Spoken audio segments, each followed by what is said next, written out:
These are the best binge-worthy TV shows on Netflix. If you are looking for the best shows to binge watch on Netflix, you are in a right place. From the funniest comedies to action-packed dramas to thrillers to horrors that'll have you on the edge of your seat.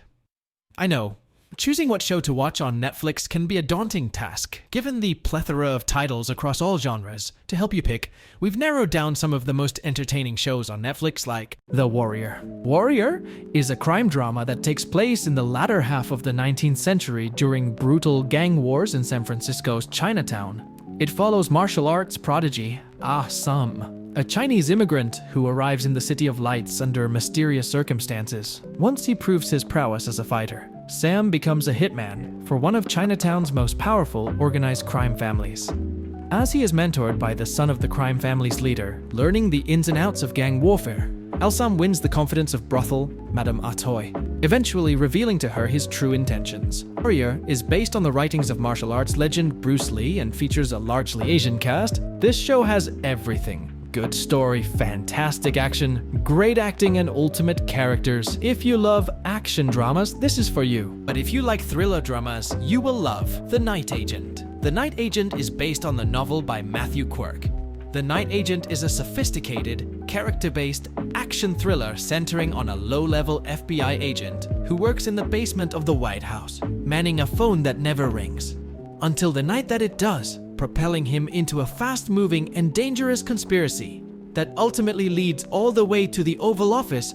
I had a good time watching this show, and I think many people will too. Hope there is part 2, and hope it's as good as this one. Another good thriller on Netflix is Bodies. Bodies is a British crime and science fiction limited series primarily written and created for Netflix by Paul Tomalin and directed by Marco Cruz-Peintner. The story starts with the appearance of a dead body in Long Harvest Lane in London. This event happens in the same location in 4 different years: 1890, 1941, 2023, and 2053, and leads to 4 different detective investigations that eventually become interlinked with far-reaching consequences. Bodies is about as good as anything there is in the time travel subgenre of science fiction. If you liked shows such as Dark or The Devil's Hour, or loved Predestination, or any of the smarter time travel stories around, then you'll be very happy with this surprising gem. It's tense, atmospheric, genuinely original, and wholly unpredictable. Another time travel thriller on Netflix is Dark. When 2 children go missing in a small German town, its sinful past is exposed along with the double lives and fractured relationships that exist among 4 families as they search for the kids. The mystery drama series introduces an intricate puzzle filled with twists that includes a web of curious characters, all of whom have a connection to the town's troubled history, whether they know it or not. The story includes supernatural elements that tie back to the same town in 1986. Dark is arguably the best fictional television I have ever seen. Do not miss this show. Another show you should not miss is The Full House of Usher. Without giving too much away because this show will surprise you, The Full House of Usher is a horror drama that follows Roderick Usher, the CEO of a corrupt pharmaceutical company, who must face his shady past when each of his children begin to die in mysterious and brutal fashion. A huge family-run empire at the height of its powers begins to crumble as one by one the heirs and offspring begin to die. It's a binge-worthy 8-part series, one you won't want to end. It's a twisted look at what greed and vanity can do, even among siblings. It's dark and twisted, it gets better with every passing episode. Flanagan knows only too well how to spin a yarn. And this is another wonderful series. The final episode was perhaps my favorite segment. How rare for a series to end on such a high note. It's wonderful. Beautifully produced as you'd expect, you get a real insight into what life is like for those that live with huge wealth. Sadly, they're all monstrous. Every single time you think an usher has come good, you have to think again. This is a show I can watch million times and won't get bored. Another show I can watch million times and won't get bored is The Sandman. The story begins with Dream being captured during an occult ritual performed by a group of humans attempting to imprison Death. Although they fail in their true mission, They're satisfied with kidnapping Death's sibling, and they keep him trapped in a basement for 70 years. His imprisonment creates all sorts of problems for humanity, with people all over the world falling into a deep sleep that they're unable to wake up from, or never being able to fall asleep at all. His domain, the dreaming, falls to ruin in his absence. When Morpheus escapes during the book's modern-day setting, he sets out to undo the damage that was done while he was gone. And he begins to rebuild his kingdom, tasks that prove to be more complicated than he anticipated. The Sandman, in my opinion, is one of the best series of the last decades. A good series that is very underrated is The Midnight Club. Midnight Club is an American horror mystery thriller. The series is set in a hospice and follows 8 terminally ill young adults who form the Midnight Club, meeting up each night to tell each other scary tales.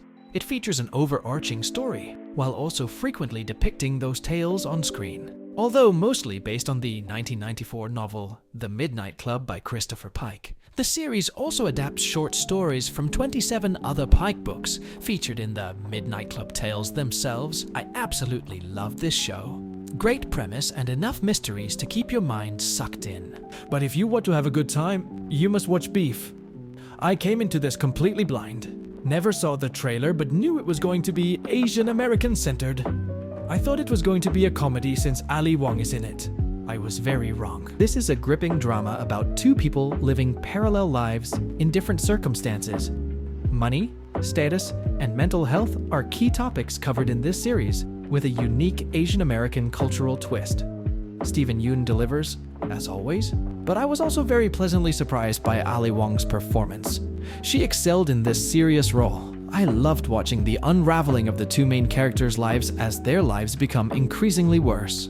Of course, they have been miserable for a long time, but the collision serves as an effective catalyst for these 2 who have completely had it with their lives. They have met their match in each other and use each other as punching bags as an outlet, even though they're experiencing similar issues. Something as trivial as a road rage incident evolves into worse and worse situations for the both of them. The writing is effective and well-paced. The viewer gets a great sense of why these people are the way they are.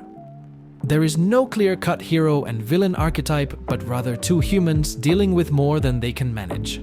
Something everyone can relate to. Another series to watch if you want to have good time is Avatar: The Last Airbender. I honestly think a lot of people decided they weren't going to like this show before they even watched it. I can't say I had high hopes myself, but I kept an open mind and I'm completely floored.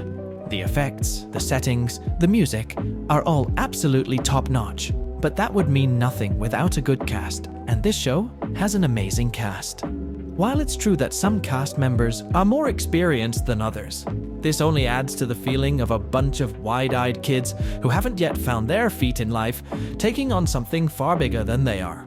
The feeling of people pulling together and doing their best is heavily accentuated by the greenness of most of the actors.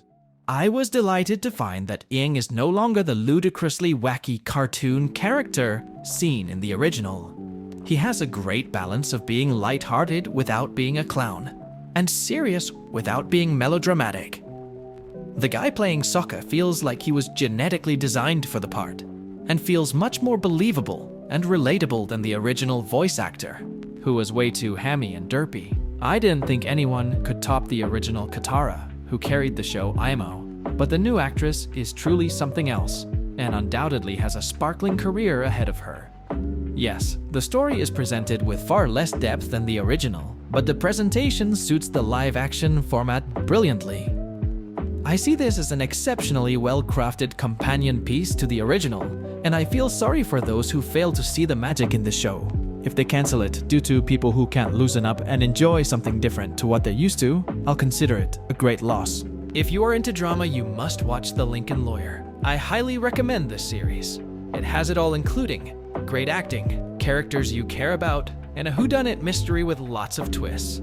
I hesitated giving it a try because I kept thinking of the Matthew McConaughey movie. Seeing Lisa Gay Hamilton from The Practice in the trailer got my attention.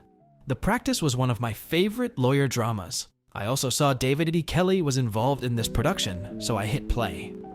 I couldn't stop watching, Standouts include Becky Newton as Lorna, Mickey's ex-wife Hash 2. She could star in a spin-off of her own. All of her scenes were great. I especially loved when she explained to the soccer coach she was the ex-step-mom. I enjoyed watching Mikey's relationship with his daughter, played by Krista Warner. I could go on praising the show, but as Mickey said, an opening statement can get boring if you go on too long. I'll stop there and say, this is a great series. What do you guys think about these series? Tell me your thoughts in the comment section, and subscribe to never miss our movie recommendation.